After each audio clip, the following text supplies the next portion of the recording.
میں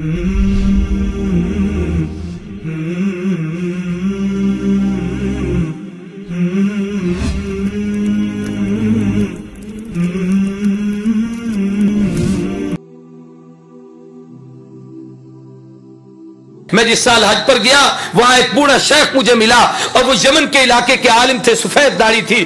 میں ان کے پاس جا کے بیٹھا، لوگ اس کے حلقے میں جمع تھے.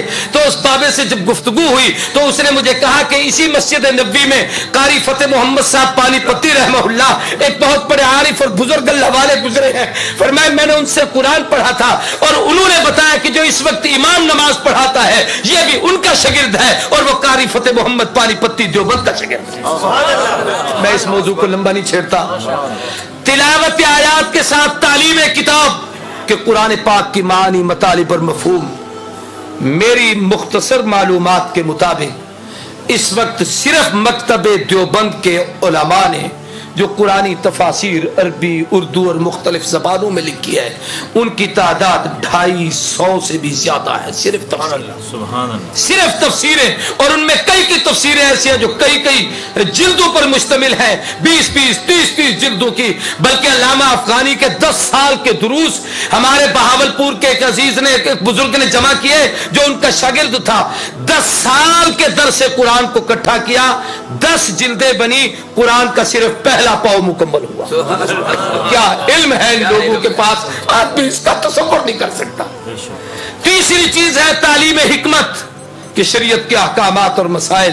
یہ مجھ سے پہلے کہہ رہا تھا عزیز رشیدی کہ ارے بھائی ایک گنگوری جیسا فقیہ پیش کرو، ایک مفتی کفایت اللہ دہلوی پیش کرو، ایک مفتی عزیز الرحمان دہلوی پیش کرو، ایک مفتی محمد شفیع پیش کرو، ایک مفتی محمود پیش کرو جو اپنے اپنے میدان میں فقاہت کے وہ امام اور مجتہد اور شہنشاہ تھے کہ بڑے بڑے لوگوں نے ان کے سامنے گھٹنے ٹیک کیے.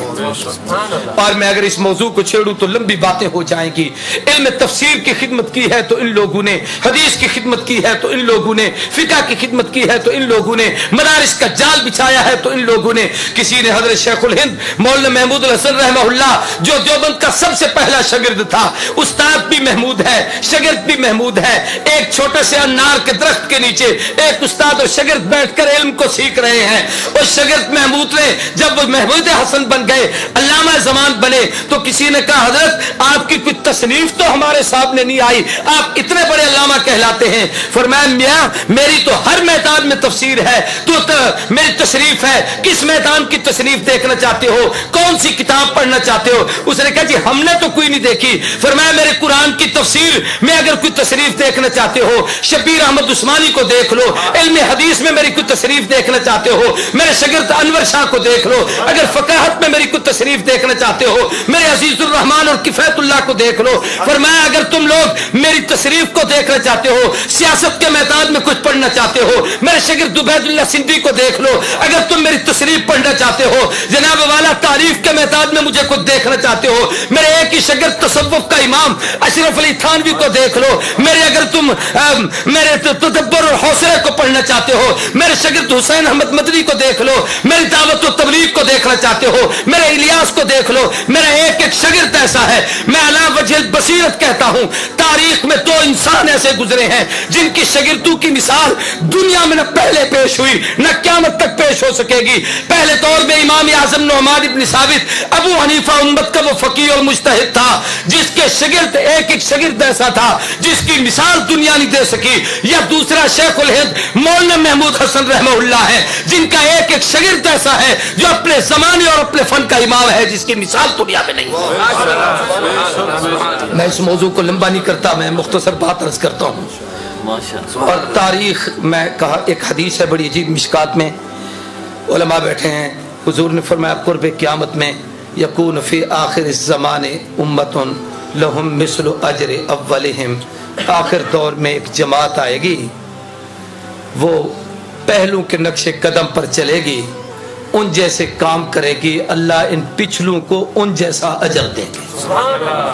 آگے بڑی لمبی تفصیل ہے، میں صرف اسی کا ایک خاکہ عرض کرنا چاہتا ہوں. تاریخ نے اپنے آپ کو دہرایا کہ اگر پہلے دور میں امام اعظم نعمان ابن ثابت ابو حنیفہ گزرا جس کی فقاہت کی دنیا مثال نہ دے سکی، तो इस दौर में रशीद अहमद गंगोही गुजरा, उलमाए देवबंद का वो अजीम फर्जंद जिसकी मिसाल दुनिया नहीं पेश कर सकती। अगर उस दौर में अहमद इब्ने हंबल इस्तकामत का कोहे किरा था, तो तारीख ने महमूद हसन वो पैदा किया जिसकी मिसाल दुनिया नहीं दे सकती। पहले दौर में एक उस्ताद और शागिर्द ने बैठकर इकट्ठी तफसीर लिखी, मदारिस में पढ़ाई जाती है, जिसका नाम जलालैन है। तो अल्लाह ने हमारे अकाबिर में एक उस्ताद और एक शागिर्द, अल्लामा शब्बीर अहमद उस्मानी शागिर्द, शेखुल हिंद मौलाना महमूद हसन उस्ताद और शागिर्द ने बैठकर वो तफसीर लिखी जिसकी मिसाल दुनिया नहीं पेश कर सकती। मैं कहता हूँ पहले दौर में अगर अल्लाह सलाम करोड़ों जज़ा अता करे, बुखारी की कब्र पर अल्लाह रहमत नाज़िल करे, इमाम बुखारी ने बुखारी लिखी है तो उसको समझाने के लिए अनवर शाह कश्मीरी ने जो उसकी शरह लिखी है, तारीख में आज तक उस जैसी किताब नहीं आ सकी। पहले दौर में इमाम मुस्लिम सही मुस्लिम के गए हैं, अल्लामा शब्बीर अहमद उस्मानी ने फतहुल मुलिम 5 जिल्दों में लिखी है, आज तक उसकी मिसाल दुनिया नहीं पेश कर सकी। अगर इमाम अबू दाऊद ने अबू दाऊद लिखी है, बल मौजूद अबू दाऊद की शरह मौलाना खलील अहमद सहारनपुरी रहमहुल्लाह ने लिखी जिसकी मिसाल आज दुनिया नहीं दे सकती। और इमाम मालिक मुअत्ता इमाम मालिक लिख कर गए, शेखुल हदीस मुहद्दिस आसिर मौलाना मोहम्मद ज़करिया कादलवी मुहाजिर मदनी ने जिस वक्त उसकी शरह लिखी, एक अरब के शेख को यह कहना पड़ा कद हन्नफल मुअत्ता, और ज़करिया ने क्या मुअत्ता इमाम मालिक की शरह लिखी है कि इसको पढ़ने के बाद ऐसे लगता है कि शायद इमाम मालिक भी अबू हनीफा का मुक़ल्लिद बना। हमारा एक एक आलिम बेमिसाल, एक एक आलिम बाकमाल, एक एक आलिम लाज़िमा। मैं ये कह दूं तो बेजानी खुदा की कसम, अगर वहां बुखारी की कब्र से खुशबू आई है तो यहाँ 6 महीने तक लाहौरी की कब्र, इमामुल औलिया मौलाना अहमद अली लाहौरी की कब्र से, और अब तो हजारों ऐसे हैं जिनकी कब्रों से जन्नत की खुशबू दुनिया में महकी है। अल्लाह ने दिखाया है कि ये वो अहले हक हैं, यही वो लोग हैं, ये वो अल्लाह के बरगुज़ीदा लोग हैं जो पैगंबर के उस मिशन की तकमील कर रहे हैं जिस मिशन के लिए अल्लाह ने अपने नबी को दुनिया में भेजा था।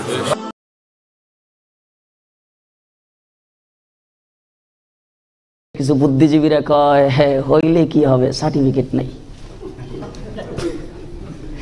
এই যে সাদা দাড়িওয়ালা বই রয়েছে, সার্টিফিকেট নাই, সার্টিফিকেট নাই। আমি ওই সমস্ত বুদ্ধিজীবীদেরকে বলি, আমরার যে সার্টিফিকেট আছে এই সার্টিফিকেট তোমার 14 গোষ্ঠী জীবনে দেখেও নাই। কি বলেন আপনারা, দেখছে কোনোদিন? তোমাদের সার্টিফিকেট আমাদের কাছে কচু পাতা, তোমাদের সার্টিফিকেট বাংলা একাডেমির সার্টিফিকেট, তোমাদের সার্টিফিকেট বোর্ডের সার্টিফিকেট, তোমাদের সার্টিফিকেট বিশ্ববিদ্যালয়ের সার্টিফিকেট, তোমাদের সার্টিফিকেটে প্রেসিডেন্টের দস্তখত, আর আমাদের এই সমস্ত সাদা দাড়িওয়ালাদের সার্টিফিকেটের মধ্যে স্বয়ং আল্লাহ পাকের দস্তখত। কি বলেন, আছে না নাই? হ্যাঁ, শেষ কথা আপনাদের সামনে ভালো করে মনে রাখেন, আমরা যে সার্টিফিকেট নিয়ে ঘুরি এই সার্টিফিকেট পৃথিবীর কেউ দেখাইতে পারে না। পারে?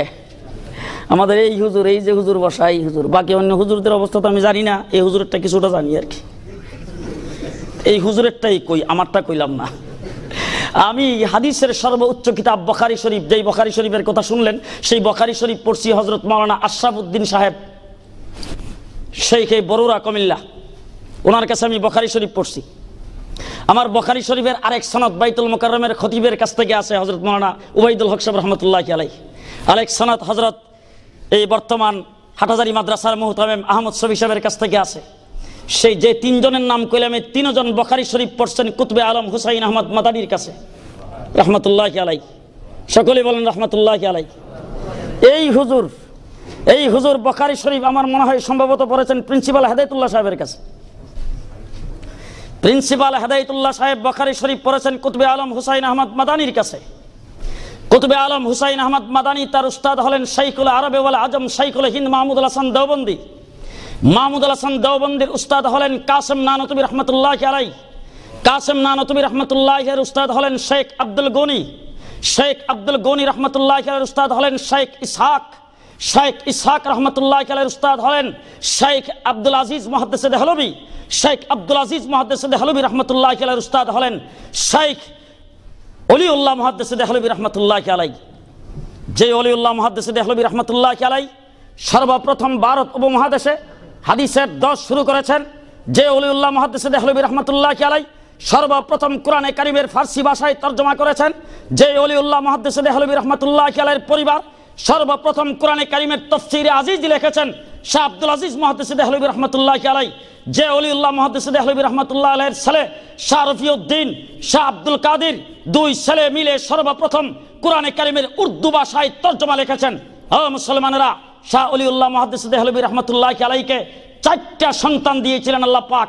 4 সন্তান কোরআনে কারিমের মুফাসসির, হাদিস শাস্ত্রের মুহাদ্দিস, ফিকহ শাস্ত্রের মুফতি ছিলেন। শাহ অলিউল্লাহ মুহাদ্দিস দেহলভী রহমতুল্লাহ আলাইহির উস্তাদ হলেন শেখ আবু তাহের মাদানী। শেখ আবু তাহের মাদানীর উস্তাদ হলেন শেখ ইব্রাহিম কুর্দি। শেখ ইব্রাহিম কুর্দির উস্তাদ হলেন শেখ আহমদ কাশাসি। শেখ আহমদ কাশাসির উস্তাদ হলেন শেখ আবুল ওহাব সানাবি। শেখ আবুল ওহাব সানাবির উস্তাদ হলেন শেখ শামসুদ্দিন মোহাম্মদ রামালি।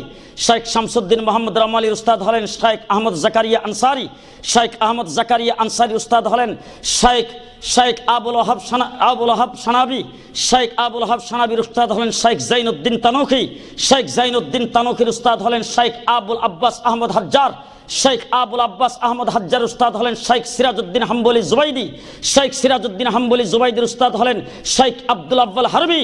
শেখ আব্দুল আব্বাল হারবির উস্তাদ হলেন শেখ আব্দুর রহমান দাউদি।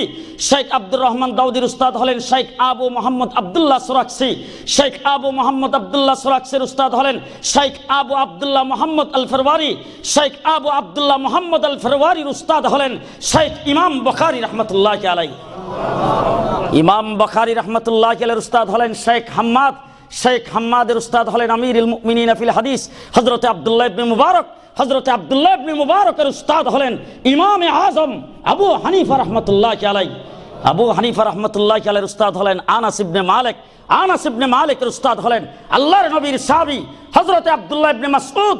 আব্দুল্লাহ ইবনে মাসউদের উস্তাদ হলেন সাইয়্যিদুল মুরসালিন খাতামুন নবিয়্যিন মুহাম্মদুর রাসূলুল্লাহ সাল্লাল্লাহু আলাইহি ওয়াসাল্লাম।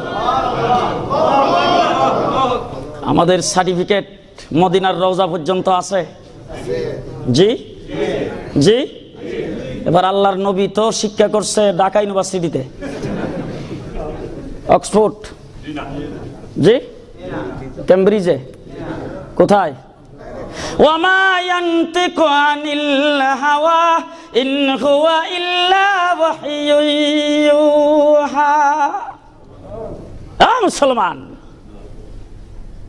ইন্নাহু লাকাউলু রাসূলিন কারীম জি কুওয়াতিন ইনদা জিল আরশি মাকিন মুতাইন সাম্মা আমিন। মুহাম্মদুর রাসূলুল্লাহ সাল্লাল্লাহু আলাইহি ওয়াসাল্লামকে স্বয়ং আল্লাহ পাক শিক্ষা দিয়েছেন। সুতরাং আমাদের এই সমস্ত সাদাদারি ওলাদ থেকে শুরু করে আল্লাহ পর্যন্ত আমাদের সনদ আছে। ঠিক কিনা কোন? ঠিক কিনা কোন? সুতরাং তোমাদের সনদ এগুলি কুচু পাতা আর কলা পাতা, এইগুলি আমাদের কাছে 2 পয়সার কোনো মূল্য নাই। আমাদের যেই সনদ আছে এই সনদের সূত্র আল্লাহ পর্যন্ত আছে। সুতরাং আমরা আল্লাহ প্রদত্ত সার্টিফিকেট নিয়ে চলাফেরা করি। মুন্সিবাজার মাদ্রাসায় যারা পড়ে তারা আল্লাহ প্রদত্ত শিক্ষায় সিলেবাসে শিক্ষিত হয়, আর আল্লাহ তাদেরকে সার্টিফিকেট দেন।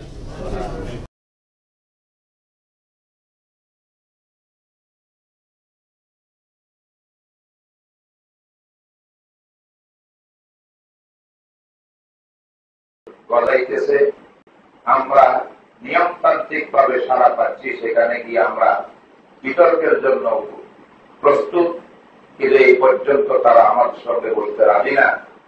আহলে হক ওলামার সঙ্গে না বসিয়া মিডিয়ার মাধ্যমে, বিভিন্ন মাধ্যমে জাতিকে বিভ্রান্ত করার এই যে একটা ষড়যন্ত্র, এটারও ইনশাআল্লাহ জবাব হযরত দিবেন। আমি এখন হযরতকে মাইক্রোফোন দিচ্ছি, হযরত তার এই বিষয়ের মধ্যে মূল্যবান বক্তব্য রাখেন।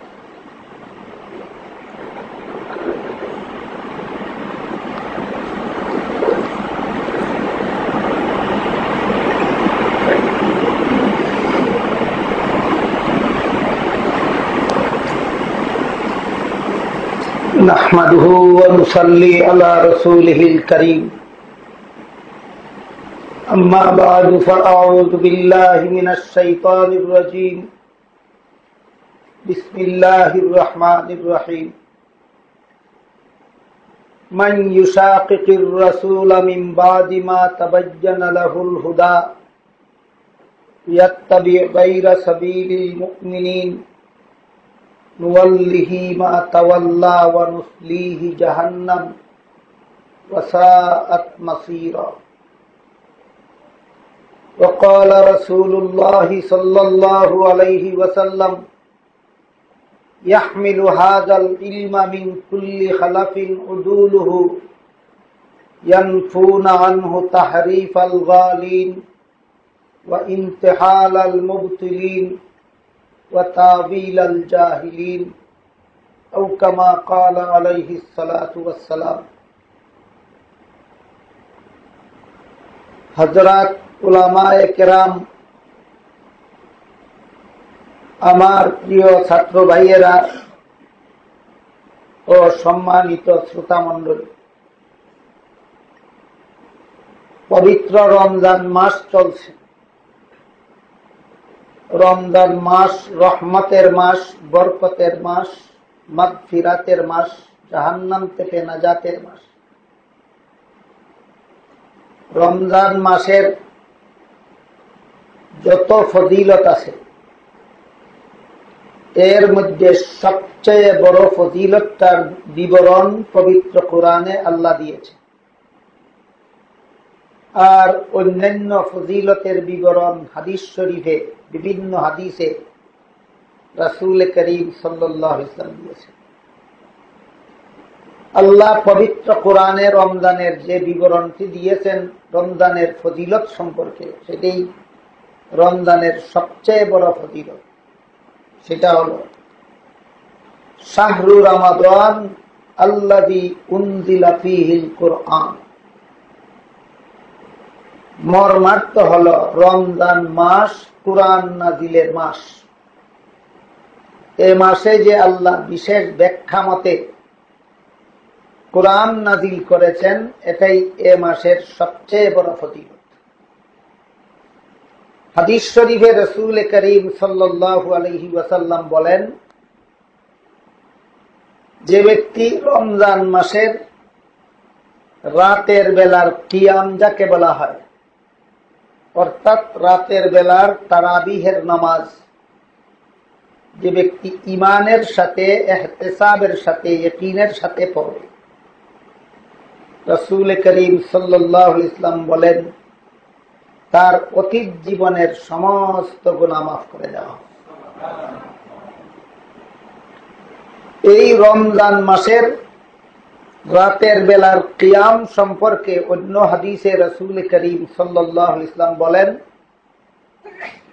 রমজান মাসের দিনের বেলার রোজা রাখা আল্লাহ তোমাদের জন্য ফরজ করেছেন, আর রাতের বেলার এই তারাবিহের নামাজ সম্পর্কে রাসূল বলেন এটা আমি তোমাদের জন্য সুন্নত করেছি।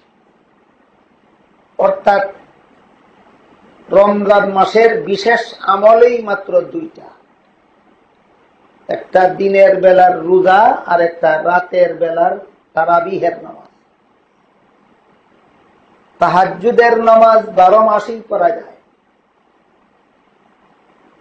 আওয়াবিনের নামাজ 12 মাসেই পড়া যায়, চাষ্টের নামাজ 12 মাসেই পড়া যায়, কোরআন তেলাওয়াত 12 মাসেই করা যায়। কিন্তু রমজানের ফরজ রোজা রমজান মাসেই রাখতে হয়, আর তারাবিহের নামাজ রমজান মাসের ভিতরেই পড়তে হয়। তাহলে পরিষ্কার হয়ে গেল যে রমজানের মখসুস আমল দুইটা, বিশেষ আমল দুইটা, একটা দিনের বেলার রোজা আর একটা রাতের বেলার তারাবিহের নামাজ।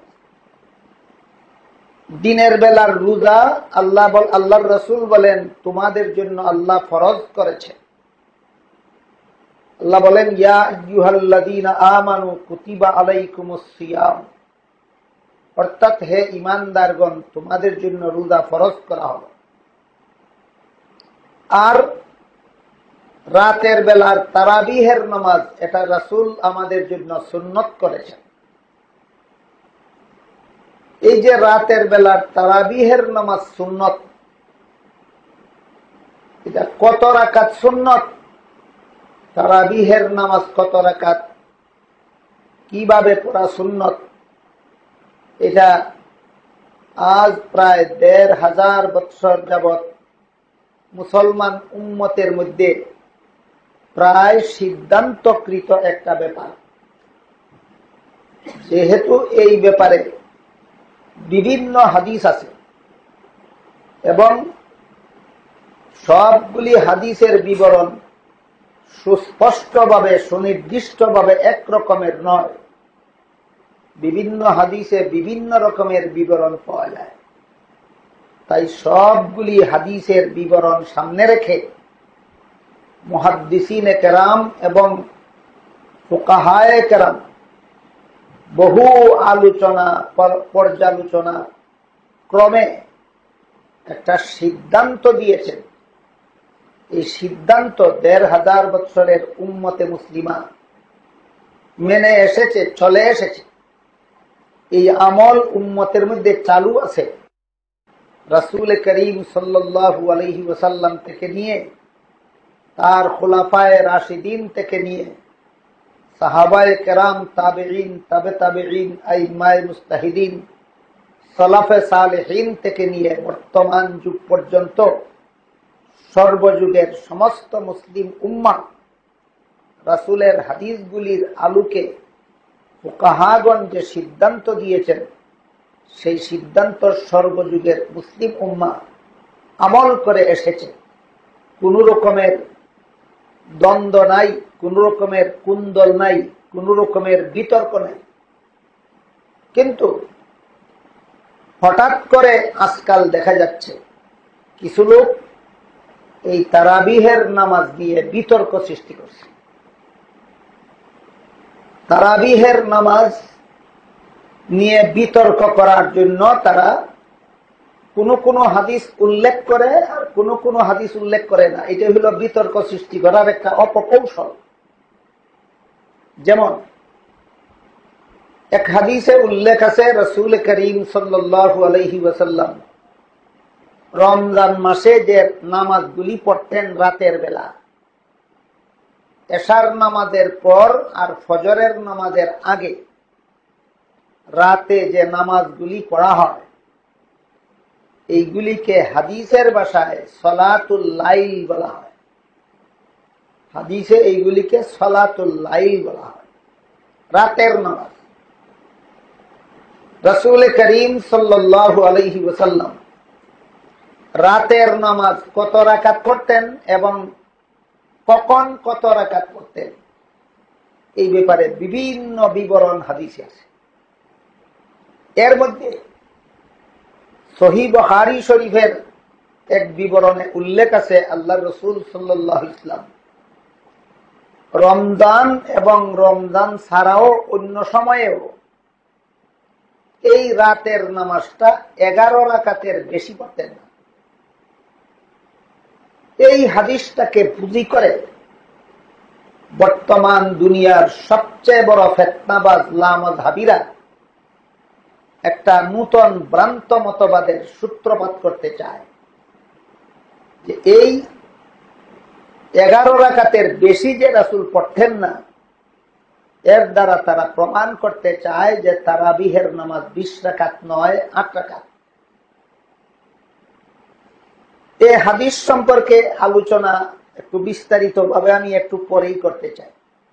এর আগে হযরত মুফতি সাহেব হুজুর দামাত বারাকাতুহুম একটু ইঙ্গিত করেছেন যে এই দলটার পরিচয় সম্পর্কে আপনাদের সামনে কিছু আলোচনা করতে। এই জন্য আগে এই দলের পরিচয়টা বুঝে নেই, যারা এই ফিতনাটা নতুন ভাবে মুসলিম উম্মার মধ্যে, মুসলিম সমাজে সূত্রপাত করতে চায়। এই ফিতনাবাজ দলটার পরিচয় জানা দরকার। এরা কোনো সময় নিজেদের দলের নামের পরিচয় দেয় মুহাম্মদী দল বলে। এরা যতগুলি শব্দ নাম ধারণ করে সমাজে এদের অপপ্রচারগুলি যেন ধরা না পড়ে, সেই উদ্দেশ্যে লোকের চোখে ধুলা পড়া দেওয়ার জন্য এরা বিভিন্ন সময়ে বিভিন্ন শব্দ নাম ধারণ করে থাকে। কোন সময় এরা নিজেরা মুহাম্মদী দল বলে নাম ধারণ করে থাকে, কোন সময় এরা একত্ববাদী দল বলে শব্দ নাম ধারণ করে থাকে, কোন সময় এরা লামাযহাবী নয়, কোন সময় এরা সালাফি বলে নাম ধারণ করে থাকে। আর কোন সময় এরা আহলে হাদিস বলে নাম ধারণ করে রাখে। বর্তমান বাংলাদেশে এই আসলে এরা হলো লামযহাবী। এরা কোনো মযহাব মানে না। এরা বলে ইসলাম ধর্মে কোনো মযহাব নাই, সব মুসলমানের একই পরিচয়, মুসলমান। একদল মুসলমান হানাফি মযহাবের অনুসারী হওয়া এদের দৃষ্টিতে বেদাত, একদল মুসলমান শাফিঈ বলে পরিচিত হওয়া এদের দৃষ্টিতে বেদাত, একদল মুসলমান মালিকি বলে পরিচিত হওয়া, একদল মুসলমান হাম্বলি বলে পরিচিত হওয়া এদের ভ্রান্ত মতবাদে বেদাত। এদের দাবি হলো সব মুসলমানের একই পরিচয় হওয়া দরকার এবং সেটা হলো মুসলমান। তাই এরা কোন সময় মুহাম্মদী দল বলে নিজেদের পরিচয় দিয়ে থাকে, কোন সময় তৌহিদবাদী একত্ববাদী দল নামে নিজেদের পরিচয় দিয়ে থাকে, কোন সময় এরা সালাফি নামে নিজেদের পরিচয় দিয়ে থাকে, কোন সময় এরা আহলে হাদিস নামে নিজেদের পরিচয় দিয়ে থাকে। এখানে আমি বলতে চাই, তোমাদের দাবি হলো সব মুসলমানের একই পরিচয় হওয়া দরকার, সেটা হলো মুসলমান। তাহলে সব মুসলমানের যদি মুসলমান নামেই পরিচিত হওয়া দরকার হয়, তাহলে তোমরা মুহাম্মদী দল বলে পরিচয় দাও কেন? তোমাদের দাবি আর তোমাদের কাজে তো গরমিল হয়ে গেল। তাহলে তোমরা একত্ববাদী দল বলে পরিচয় দাও কেন? তাহলে তোমরা নিজেদের সালাফি নামে পরিচয় দাও কেন? তাহলে তোমরা নিজেদের আহলে হাদিস নামে পরিচয় দাও কেন? ফার্সি ভাষায় একটা প্রবাদ আছে, দরুব্বুরা হাফেজানা বাসা, মিথ্যাবাদীদের স্মরণ শক্তি রাখে না। আগে কি বললো আর পরে কি বললো, দুই কথা যে সাংঘর্ষিক হয়ে যায়, যে দিশা পায় না মিথ্যাবাদীরা। মিথ্যাবাদিতা যাদের স্বভাব, এদের স্মরণ শক্তি এমন ভাবে আল্লাহ নষ্ট করে দেন, এদের আগের কথা যে পরের কথার সাথে সাংঘর্ষিক হয়ে যায়, পরের কথাটা যে আগের কথার সাথে সাংঘর্ষিক হয়ে যায়, এটা তারা দিশাই পায় না। এই ব্যাপারটাকেই ফার্সি ভাষায় বলা হয় দারুদ্দুরা হাফেজানা বাসদ, মিথ্যাবাদীদের স্মরণ শক্তি থাকে না। এই বলল যে সব মুসলমানের একই নামে পরিচয় হওয়া দরকার, এই নিজেদেরকে সালাফি নামে পরিচয় দেয়, আবার নিজেদেরকে আহলে হাদিস নামে পরিচয় দেয়, আবার নিজেদেরকে গায়রে মুকাল্লেদ নামে পরিচয় দেয়, আবার নিজেদেরকে কি নাম মুহাম্মদী নামে পরিচয় দেয়, আবার নিজেদেরকে একত্ববাদী নামে পরিচয় দেয়। তোমাদের দাবি যদি সব মুসলমানের একই পরিচয় হওয়া দরকার, সেটা হলো মুসলমান, তাহলে তোমরা যে এতগুলি পরিচয় দিলা, তোমরা এই নিজের স্ববিরোধী কাজ করলা কেন? এই ব্যাপারটাও আমি একটু সবিস্তারে একটু পরে আপনাদের সামনে আলোচনা করতে যাচ্ছি। এর আগে পবিত্র রমজান মাস উপলক্ষে এই তথাকথিত আহলে হাদিস, এদের মূল নাম হলো লামযহাবী। আহলে হাদিস এদের মূল নাম নয়, ছদ্মনাম। সালাফি এদের মূল নাম নয়, ছদ্মনাম। একত্ববাদী দল এদের মূল নাম নয়, ছদ্মনাম। মুহাম্মদী দল এদের মূল নাম নয়, ছদ্মনাম। এমনকি গায়রে মুকাল্লেদ এদের মূল নাম নয়, এটাও এদের ছদ্মনাম। এদের একমাত্র মূল নাম হলো লামযহাবী। হুজুর যেহেতু ইঙ্গিত করেছেন এদের দলের কিছু পরিচিতি আপনাদের সামনে তুলে ধরার জন্য, এই জন্য মূল আলোচনার দিকে যাওয়ার আগে এদের পরিচিতিমূলক নামগুলির একটু আলোচনা হওয়া দরকার মনে করছি।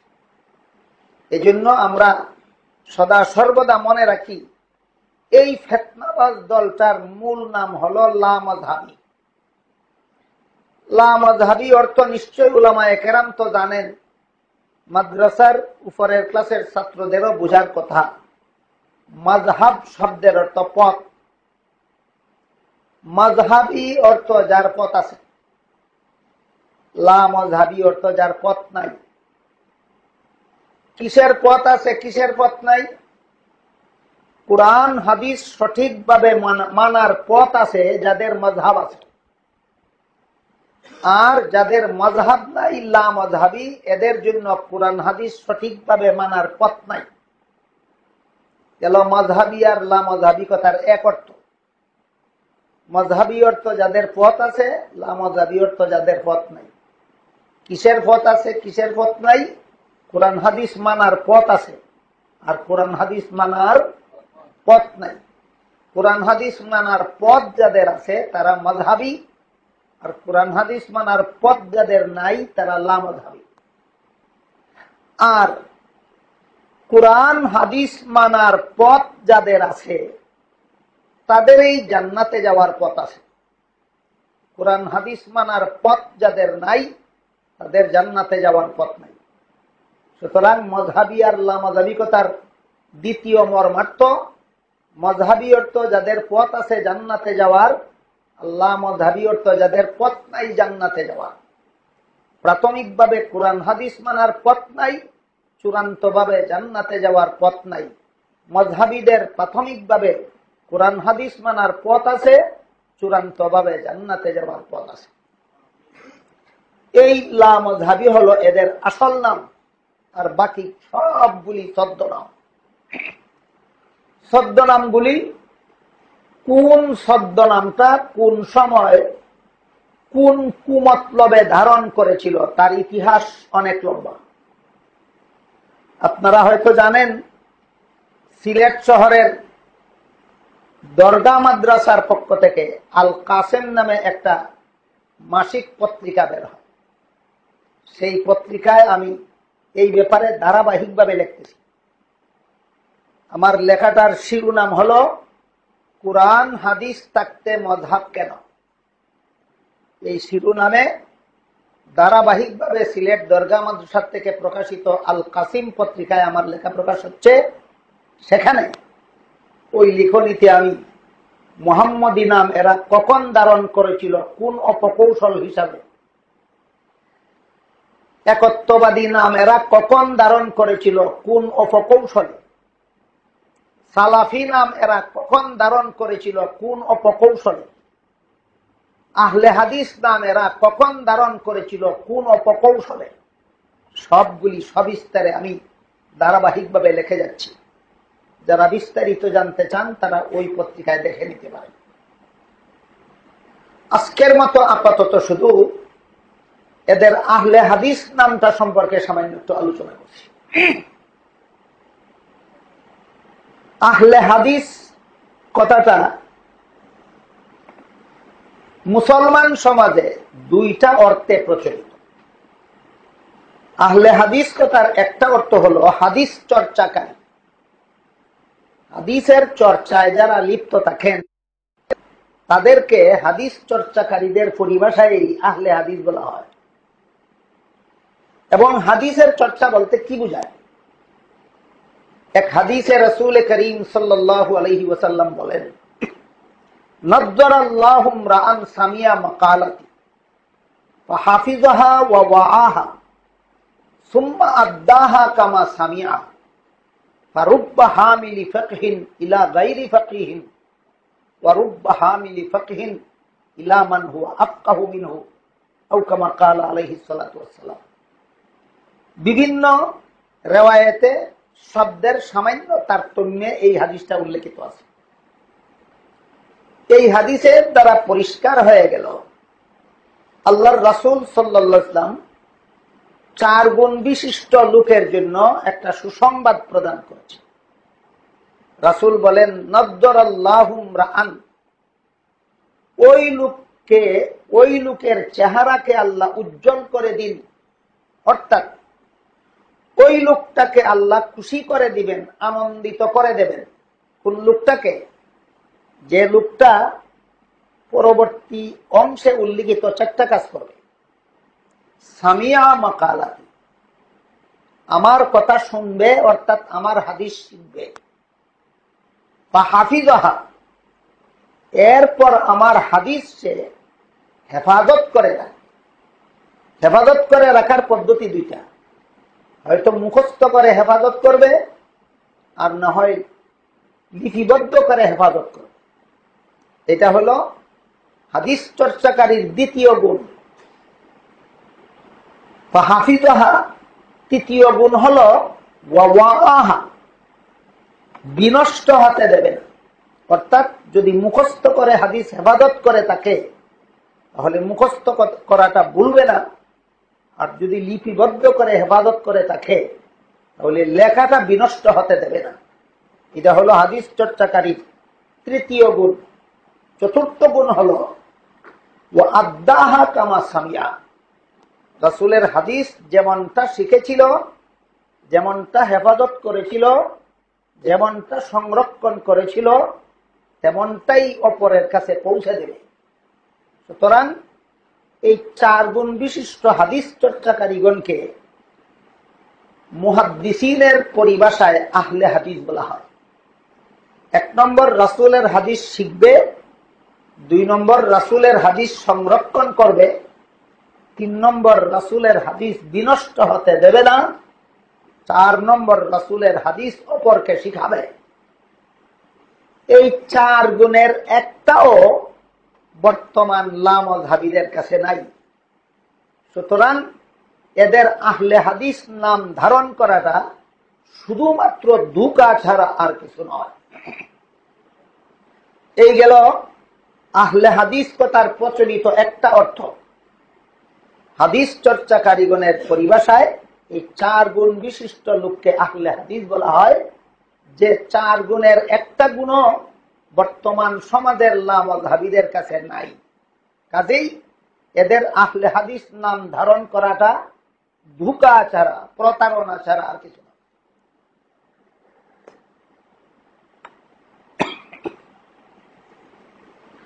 আহলে হাদিস কথার প্রচলিত আরেকটা অর্থ হলো, এই লামাযহাবীরা উপমহাদেশে যখন ইংরেজ সরকার বাণিজ্যের সুতায় প্রবেশ করেছিল, খ্রিস্টীয় 17 শতাব্দীর প্রথম দিকে ইংরেজরা বাণিজ্যের সুতায় আমাদের উপমহাদেশে প্রবেশ করেছিল।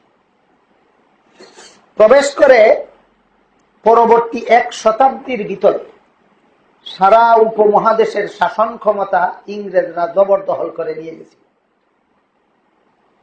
আমাদের দেশের শাসন ক্ষমতা ইংরেজরা জবরদখল করে নিয়ে যাওয়ার কারণে তখনকার উপমহাদেশের সর্বশ্রেষ্ঠ আলেম, সর্বজনমান্য আলেম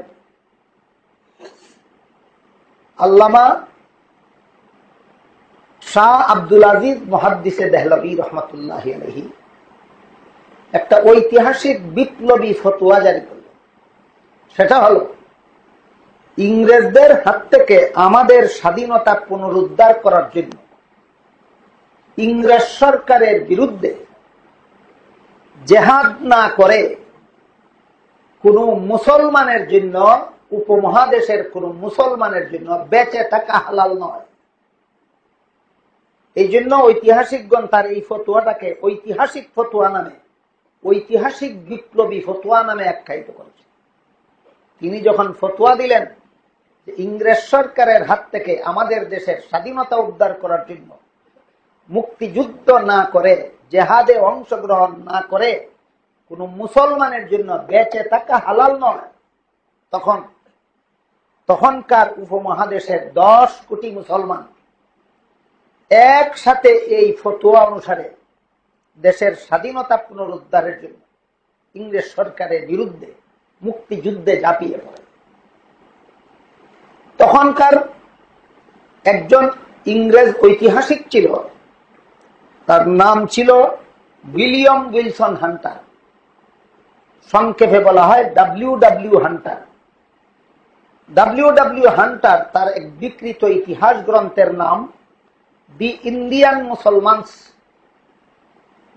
W.W. হান্টার তার বিকৃত ইতিহাস গ্রন্থ দি ইন্ডিয়ান মুসলমানস সেই গ্রন্থে লেখে যে আমরা ইংরেজরা যখন দেখলাম যে উপমহাদেশীয় মুসলমানদের জেহাদের মুখে আমাদের শাসন ক্ষমতা টিকিয়ে রাখা কঠিন, তখন আমরা বিপুল পরিমাণ টাকা পয়সা ব্যয় করে এদেশবাসীদের মধ্য থেকে একদল দালাল খরিদ করে নিলাম আমাদের পক্ষে ওই মুক্তিযুদ্ধকারীদের, এই মুজাহিদদের বিরুদ্ধে কাজ করার জন্য। ইতিহাস সম্পর্কে সামান্য ধারণাও যাদের আছে তারা পরিষ্কারভাবে জানা থাকার কথা তাদের, নবাব সিরাজউদ্দৌলার সেনাপতি মীর জাফর ইংরেজদের সেই খরিদা গুলামগুলির এক গুলাম ছিল। ঠিক তেমনি ভাবে একদিকে শাহ আব্দুল আজিজ ফতোয়া দিলেন দেশের স্বাধীনতা উদ্ধার করার জন্য ইংরেজ সরকারের বিরুদ্ধে জেহাদ করা ফরজ, সম্পূর্ণ এর বিপরীতে গুলাম আহমদ কাদিয়ানি গভর্নমেন্ট কি তাওয়াজ্জুহ কে লায়ক নামক বই লিখে ফতোয়া, পাল্টা ফতোয়া দিল ইংরেজ সরকারের বিরুদ্ধে জেহাদ করা হারাম। শাহ আব্দুল আজিজ ফতোয়া দিলেন জেহাদ করা ফরজ, গুলাম আহমদ কাদিয়ানি ফতোয়া দিল নাকি ফতোয়াবাজি করলো? ফতোয়াবাজি করলো ইংরেজের বিরুদ্ধে জেহাদ করা হারাম। সুতরাং ডব্লিউ হান্টার যে বলেছিল একদল দালাল খরিদ করে নিয়েছে এই দেশবাসী মুক্তিযোদ্ধাদের বিরুদ্ধে, মুজাহিদ বাহিনীর বিরুদ্ধে ইংরেজ সরকারের পক্ষে কাজ করার জন্য, এই সমস্ত দালালদের অন্যতম দালাল ছিল গুলাম আহমদ কাদিয়ানি। আরেক দালালের নাম ছিল আহমদ রেজা খান বেরেলভি। আহমদ রেজা খান বেরলভি আরেক বই লেখল, সেটার নাম দিল এলামুল আলাম বিআন্না হিন্দুস্তান দারুল ইসলাম।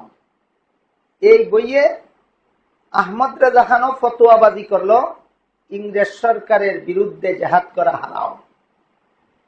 তেমনি ভাবে ইংরেজ সরকারের আরেক দালালের নাম ছিল হুসাইন আহমদ বাটালভি।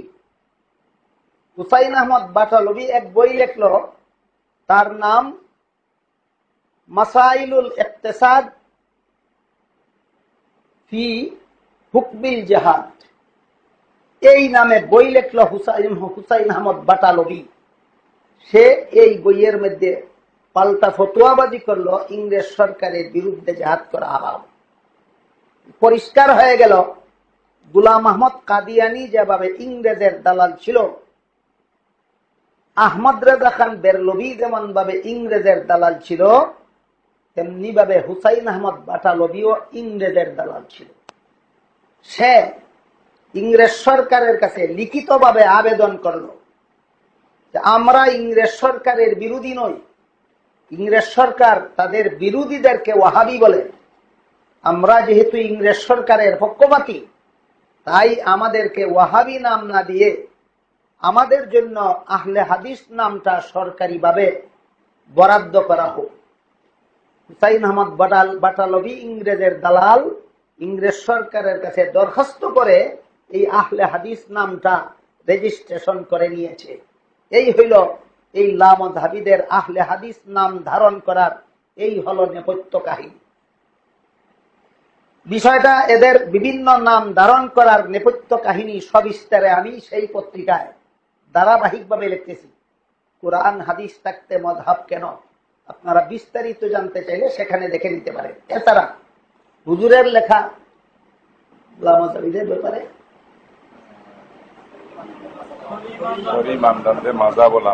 মযহাব ও লামাযহাবী, হুজুরের লেখা, মুফতি সাহেব হুজুরের লেখা মযহাব ও লামাযহাবী, এই কিতাবটাও আপনারা হাতের কাছেই পাবেন। ওই পত্রিকা তো আপনাদের থেকে অনেক দূরে, সিলেট থেকে প্রকাশ হয়। হুজুরের লেখা আপনাদের হাতের কাছেই আছে। এখানেও এদের নামগুলির বিভিন্ন শব্দ নামের এই ঐতিহাসিক তথ্যগুলি আপনারা পেয়ে যাবেন। যাই হোক, এই দলটার পরিচয় সম্পর্কে সামান্য একটু আবার দিলাম আপনাদের সামনে, এই জন্য যে হুজুর আমাকে ইঙ্গিত করেছিলেন যে এদের ব্যাপারে, এদের পরিচিতি সম্পর্কে কিছু আভাস দেওয়ার জন্য। এই লামাযহাবীরা আমাদের বর্তমান সমাজে যে সমস্ত বিষয় নিয়ে ফিতনা ছড়াচ্ছে, এর মধ্যে একটা হলো তারাবির নামাজ 20 রাকাত নয় 8 রাকাত। হুসাইন আহমদ বাটালভি সেই ইংরেজের দালাল যে ইংরেজ সরকারের কাছে আবেদন করে তাদের নামটা আহলে হাদিস বরাদ্দ করে নিয়েছে। এই হুসাইন আহমদ বাটালভি সর্বপ্রথম এই উম্মতের মধ্যে এই ফতোয়াবাদী করেছিল যে তারাবির নামাজ 8 রাকাত সুন্নত, 20 রাকাত পড়া বেদাত। এই উম্মতের মধ্যে এই একটা ফিতনাবাজ ছাড়া দীর্ঘ প্রায় 1400 বৎসরের ইতিহাসে কোন মুসলমান কোনদিন বলেননি যে তারাবির নামাজ 8 রাকাত সুন্নত আর 20 রাকাত পড়া বেদাত। এই ফতোয়াবাদীটা সর্বপ্রথম যে ইংরেজের দালাল, ইংরেজ সরকারের কাছ থেকে নিজেদের আহলে হাদিস নাম বরাদ্দ করে নিয়েছে, সর্বপ্রথম সেই ইংরেজের দালাল এই ফতোয়াবাজি করেছে যে তারাবির নামাজ 8 রাকাত পড়া সুন্নত, 20 রাকাত পড়া বেদাত। অথচ মুসান্নাফে ইবনে আবি শাইবা নামক হাদিসের কিতাবে উল্লেখ আছে রাসূল করিম সাল্লাল্লাহু আলাইহি ওয়াসাল্লাম রমজান মাসে এই যে সলাতুল লাইল, রমজান মাসের লাইলের নামটাই মুসলিম বিশ্বের কাছে তারাবির নামাজ নামে পরিচিত। অর্থাৎ এই তারাবির নামাজ রাসূল করিম সাল্লাল্লাহু আলাইহি ওয়াসাল্লাম 20 রাকাত পড়তেন। মুসান্নাফে ইবনে আবি শাইবা নামক হাদিসের কিতাবে উল্লেখ আছে। আপনারা হাদিস খুলে দেখে নেবেন, হাদিসের কিতাবে উল্লেখ আছে আল্লাহর রাসূল সাল্লাল্লাহু আলাইহি ওয়াসাল্লাম তারাবির নামাজ 20 রাকাত পড়তেন। বর্তমান সমাজের লামাযাবি ফিতনাবাজেরা বলতেছে তারাবির নামাজ 8 রাকাত, আর হাদিসের কিতাবে উল্লেখ আছে আল্লাহর রাসূল পড়তেন 20 রাকাত। এই লামাযাবিদের যতগুলি বদ অভ্যাস আছে এর মধ্যে একটা বদ অভ্যাস হলো কোন হাদিস যদি সনদের বিচারে জয়ীফ হয় ঢালাও ভাবে সেই হাদিসকে অমান্য করা, আর কোন হাদিস যদি সনদের বিচারে সহি হয় ঢালাও ভাবে সেই হাদিসের উপর আমল করা। এটা এদের মুখেরও দাবি।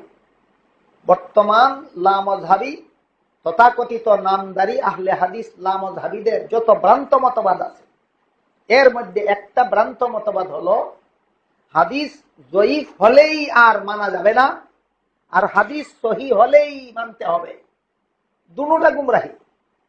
জয়ীফ হলেই মানা যাবে না, এর একটা গুমরাহি, একটা পথভ্রষ্টতা, আর সহি হলেই আমল করতে হবে এটা আরেকটা গুমরাহি, আরেকটা পথভ্রষ্টতা। অন্তত হাদিসের ক্লাসের ছাত্র যারা আছেন এখানে আপনাদের একটু বিশেষভাবে দৃষ্টি আকর্ষণ করে বলতে চাই, হাদিস সনদের দিক থেকে জয়ীফ হলেই ঢালাও ভাবে সেই হাদিস আমল করা যাবে না, এটা ইসলামের সহি মতবাদ নয়, এটা বিশুদ্ধ মুসলমানদের দৃষ্টিভঙ্গি নয়, যা লামাযহাবীদের একটা ভ্রান্ত মতবাদ। আর হাদিস সনদের বিচারে সহি সাব্যস্ত হলেই তা আমল করতে হবে, এটা কোনো মুসলমানের মতবাদ নয়, যা লামাযহাবীদের ভ্রান্ত মতবাদ। আমি আগে এই দুইটা বিষয় আপনাদের সামনে পরিষ্কারভাবে তুলে ধরতে চাই। হাদিস কাকে বলে? রাসূলের তিনটা জিনিসকে রাসূলের হাদিস বলে। রাসূলের কথাকে রাসূলের হাদিস বলে, রাসূলের কাজকে রাসূলের হাদিস বলে, রাসূলের সমর্থনকে রাসূলের হাদিস বলে। তাও শর্ত আছে, মিন হাইসু আন্নাহু রাসূল। রাসূল মুহাম্মাদুর রাসূলুল্লাহ সাল্লাল্লাহু আলাইহি ওয়াসাল্লাম 40 বছর পর্যন্ত সমাজে মুহাম্মদ ইবনে আব্দুল্লাহ নামে পরিচিত ছিলেন। 40 বছর পর থেকে মুহাম্মাদুর রাসূলুল্লাহ নামে পরিচিত হয়েছে। আব্দুল্লাহর পুত্র মুহাম্মদ নামে পরিচিত ছিলেন কতদিন? আর রাসূলুল্লাহ মুহাম্মাদুর রাসূলুল্লাহ নামে পরিচিত হলেন কতদিন পরে? জন্মের 40 বছর পরে। যতদিন পর্যন্ত তিনি আব্দুল্লাহর পুত্র মুহাম্মদ নামে পরিচিত ছিলেন ততদিন পর্যন্ত তিনি যেসব কথা বলেছেন, যেসব কাজ করেছেন, যেসব সমর্থন দিয়েছেন সেইগুলিকে ইসলামের পরিভাষায় হাদিস বলা হয় না। যখন থেকে তিনি মুহাম্মাদুর রাসূলুল্লাহ নামে পরিচিত হয়েছেন তখন থেকে তিনি যেসব কথা বলেছেন, যেসব কাজ করেছেন, অথবা যেসব কথা বা কাজকে সমর্থন দিয়েছেন সেগুলিকে রাসূলের হাদিস বলা হয়। তাহলে 40 বছর বয়স থেকে রাসূলের হাদিসগুলি ওয়ারেদ হওয়া শুরু হল। 63 বছর পর্যন্ত, দীর্ঘ 23 বছর পর্যন্ত পবিত্র জিন্দেগির শেষের 23 বছরের ভিতরে রাসূল যেসব কথা বলেছেন, যেসব কাজ করেছেন, যেসব কথা বা কাজকে সমর্থন দিয়েছেন সেগুলি হাদিস হিসাবে সাহাবায়ে কেরাম সংরক্ষণ করে এসেছেন। সাহাবায়ে কেরামের যুগ গেল, তাবেঈন তাবেঈনের যুগে এসে যখন এই লামাযহাবীদের মতো কতিপয় মিথ্যাবাদীর আবির্ভাব হলো, তারা রাসূলের নামে মিথ্যা কথা মন গড়া বানাতে শুরু করলো, তখন হাদিস চর্চাকারীদের মধ্যে এই তীব্র অনুভূতি সৃষ্টি হইল যে রাসূলের সত্যিকারের হাদিস কোনগুলি আর হাদিসের বর্ণনাকারীদের যোগ্যতা কি পরিমাণ, এর বিচারে রাসূলের হাদিসগুলিকে আলাদা করা আর রাসূলের হাদিস নামে বানাওয়াট কথাগুলিকে আলাদা করার কাজে হাত দিলেন তারা তাবেঈনের যুগে, তাবেঈনের যুগে। সাহাবায়ে কেরামের যুগে এর কোনো প্রয়োজনই ছিল না। পরবর্তীকালে যখন একদল মিথ্যাবাদীদের মিথ্যা কথার থেকে রাসূলের হাদিসগুলি হেফাজত করার প্রয়োজনীয়তা দেখা দিল, তখন হাদিসের যাচাই বাছাই শুরু হলো। হাদিসের বর্ণনাকারীদের নির্ভরযোগ্যতার ভিত্তিতে হাদিসের নির্ভরযোগ্যতা, সত্যই এটা এই কথাটা রাসূল বলেছিলেন কিনা, সত্যই এই কাজটা রাসূল করেছিলেন কিনা, সত্যই এটাকে রাসূল সমর্থন দিয়েছিলেন কিনা, তা যাচাই বাছাইয়ের প্রয়োজনীয়তা দেখা দিল। এটা যাচাই বাছাই করতে গিয়ে হাদিস চর্চাকারীগণ হাদিস বর্ণনাকারীদেরকে তাদের যোগ্যতা অনুপাতে 3 ভাগে বিভক্ত করল। উত্তম যোগ্যতা সম্পন্ন বর্ণনাকারী, মধ্যম যোগ্যতা সম্পন্ন বর্ণনাকারী, নিম্নতম যোগ্যতা সম্পন্ন বর্ণনাকারী। আমি এই আলোচনাটা, এই অংশটা এমন ভাবে করছি যাতে সর্বস্তরের মুসলমান বুঝতে পারে, তা না হলে হাদিসের ক্লাসের ছাত্রদের জন্য অন্যভাবে করা দরকার, কিন্তু সেভাবে করলে একমাত্র হাদিসের ক্লাসের ছাত্ররা ছাড়া আর কেউ বুঝবে না। তাই এখানে যেহেতু হাদিসের ক্লাসের ছাত্ররা ছাড়া অন্যরাও আছেন, এজন্য আমি এমন ভঙ্গিতে বলছি যাতে সকলে মোটামুটি বুঝে নিতে পারেন। হাদিসের বর্ণনাকারীদের যোগ্যতাকে 3 ভাগে ভাগ করেছেন মুহাদ্দিসিনে কেরাম। উত্তম যোগ্যতা সম্পন্ন বর্ণনাকারী, মধ্যম যোগ্যতা সম্পন্ন বর্ণনাকারী, নিম্নতম যোগ্যতা সম্পন্ন বর্ণনাকারী। উত্তম যোগ্যতা সম্পন্ন বর্ণনাকারীদের বর্ণিত হাদিসকে ইলমে হাদিসের পরিভাষায় সহিহ হাদিস বলা হয়। মধ্যম যোগ্যতা সম্পন্ন বর্ণনাকারীদের বর্ণিত হাদিসকে ইলমে হাদিসের পরিভাষায় হাসান হাদিস বলা হয়। নিম্নতম যোগ্যতা সম্পন্ন, অযোগ্য নয়, নিম্নতম যোগ্যতা সম্পন্ন বর্ণনাকারীদের বর্ণিত হাদিসকে ইলমে হাদিসের পরিভাষায় জয়ীফ হাদিস বলা হয়। জয়ীফ শব্দের অর্থ দুর্বল। বলুন, রাসূলের কথা হাদিস কিনা? হাদিস। জয়ীফ শব্দের অর্থ কি? তাহলে জয়ীফ হাদিস কথার অর্থ কি বুঝো? লামাযাবিরা, হে ইংরেজের দালালেরা, তোমরা জয়ীফ হাদিস বলতে কি বুঝো? রাসূলের দুর্বল কথা। কোরআন শরীফ মাথায় নিয়ে বুকে হাত দিয়ে আল্লাহর নামে কসম খেয়ে বলো তো, তোমার রাসূল জীবনে কতটা দুর্বল কথা বলেছিলেন? তাহলে জয়ীফ হাদিস বলতে কি গুড়ার ডিম বুঝো তুমি নিজেই, আর এই সমাজকেই কি গুড়ার ডিম বুঝাতে চাও? রাসূলের কথাও কোনোদিন দুর্বল হতে পারে, রাসূলের কাজও কোনোদিন দুর্বল হতে পারে, রাসূলের সমর্থনও কোনোদিন দুর্বল হতে পারে। কাজেই এই জয়ীফ হাদিস বলে উড়িয়ে দেওয়া, এটা এই লামাযহাবীদের একটা বদ অভ্যাস, এবং কোন হাদিস বর্ণনাকারীর যোগ্যতা দুর্বল হওয়ার কারণে হাদিসটা ঢালাও ভাবে আমল না করা, এটা এই লামাযহাবীদের একটা ভ্রান্ত মতবাদ। বরং এই উম্মতের মধ্যে স্বীকৃত মতবাদ হলো, কোন হাদিসের বর্ণনাকারী যদি যোগ্যতার দিক থেকে দুর্বল হয়, কিন্তু তার বর্ণিত হাদিসের মর্মটা যদি সর্বযুগের উম্মত পালন করে আসে, সর্বযুগের উম্মত যদি পালন করে আসে, তাহলে এই হাদিসের বর্ণনাকারীর যোগ্যতা দুর্বল হওয়া সত্ত্বেও এই হাদিসটা সাধারণ সহিহ হাদিস নয়, মুতাওয়াতির সহিহ হাদিসের সমপর্যায়ে বলে গণ্য হয়। যেমন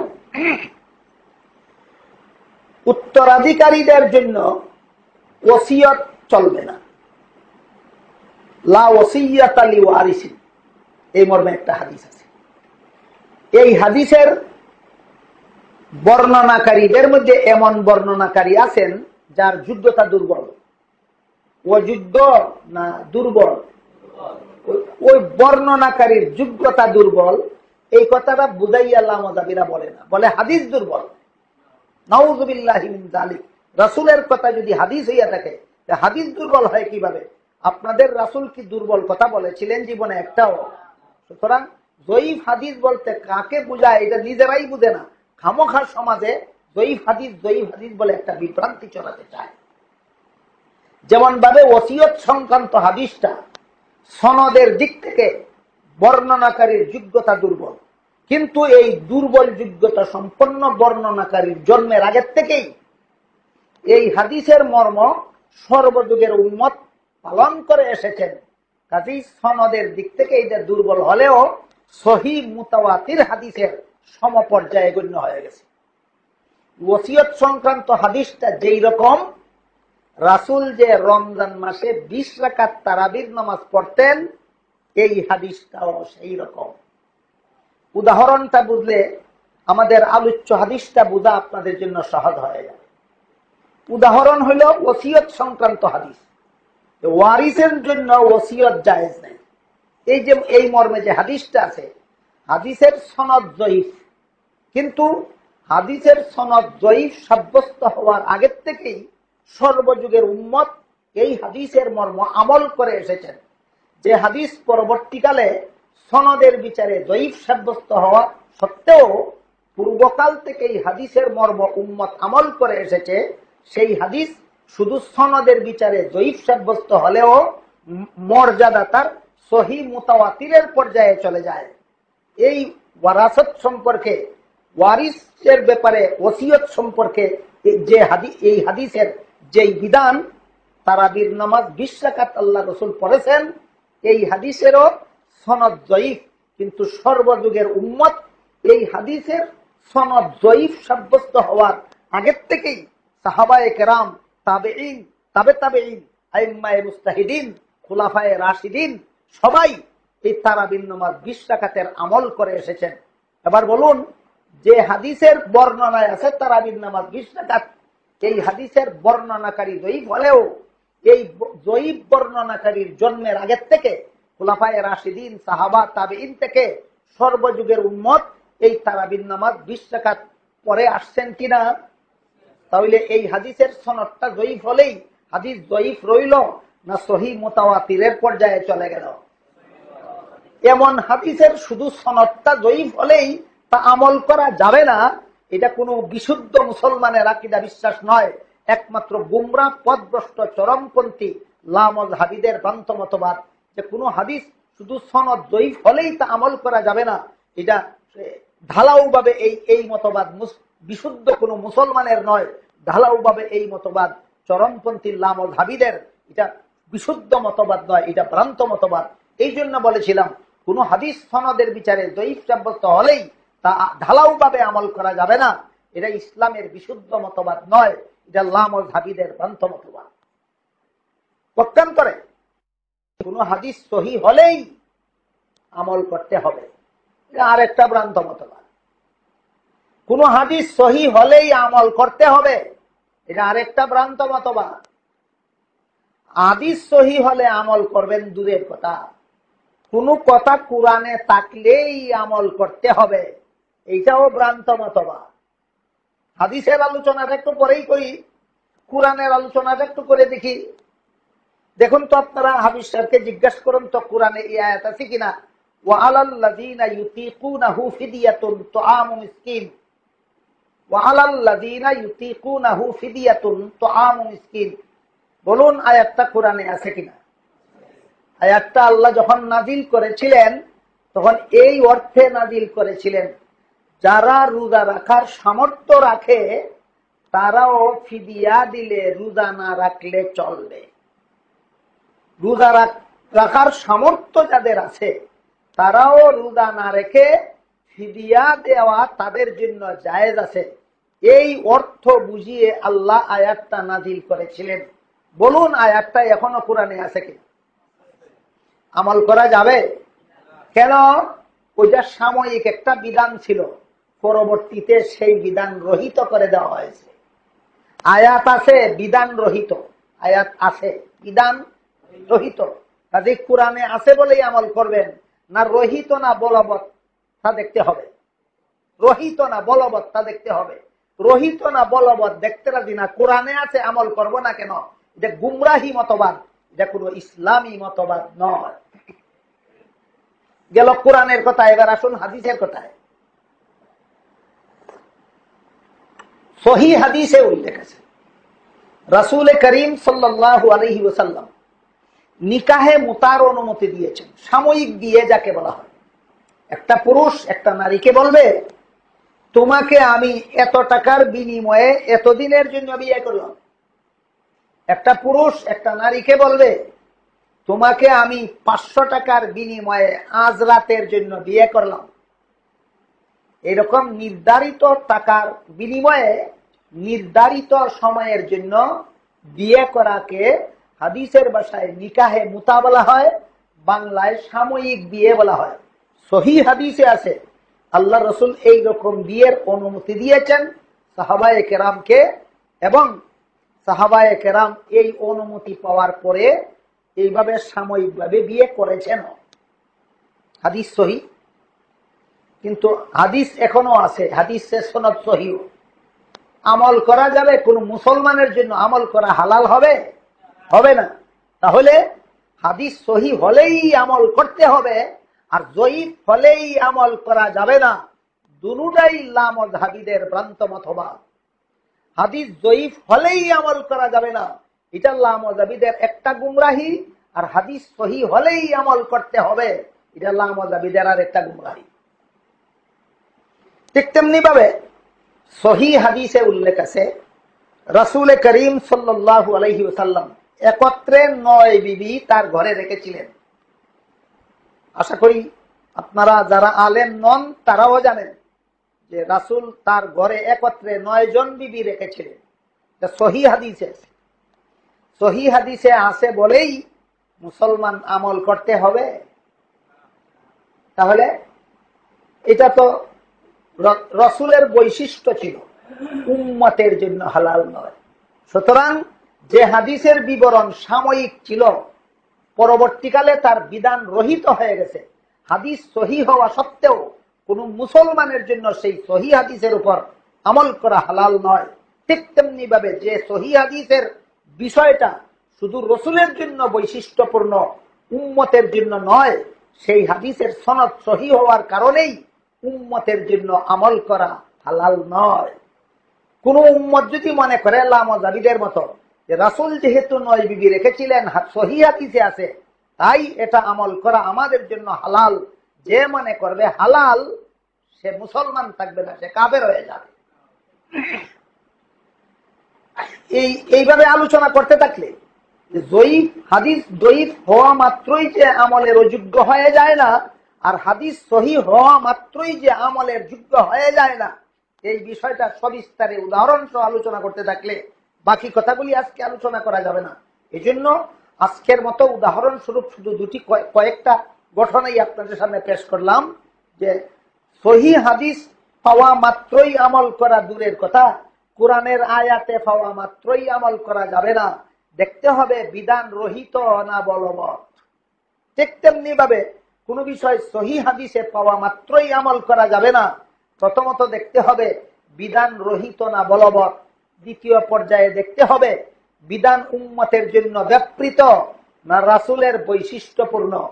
এই আরো অনেক ব্যাপার স্যাপার আছে। এমনকি কোন সহিহ হাদিসের ব্যাপার যদি রহিত না হয়, রাসূলের বৈশিষ্ট্য না হয়, তারপরও এমন কোন কারণ যদি পাওয়া যায় যে কারণে সুস্পষ্টভাবে বোঝা যায় যে এই হাদিসটা আমলযোগ্য নয়, তবুও এই হাদিসের সনদ সহিহ হওয়া সত্ত্বেও আমল করা যাবে না। সাহাবী হলেন হযরত ওয়াইল ইবনে হুজর। ওয়াইল ইবনে হুজর রাদিয়াল্লাহু তাআলা আনহু এই সহিহ হাদিসের বর্ণনাকারী সাহাবী।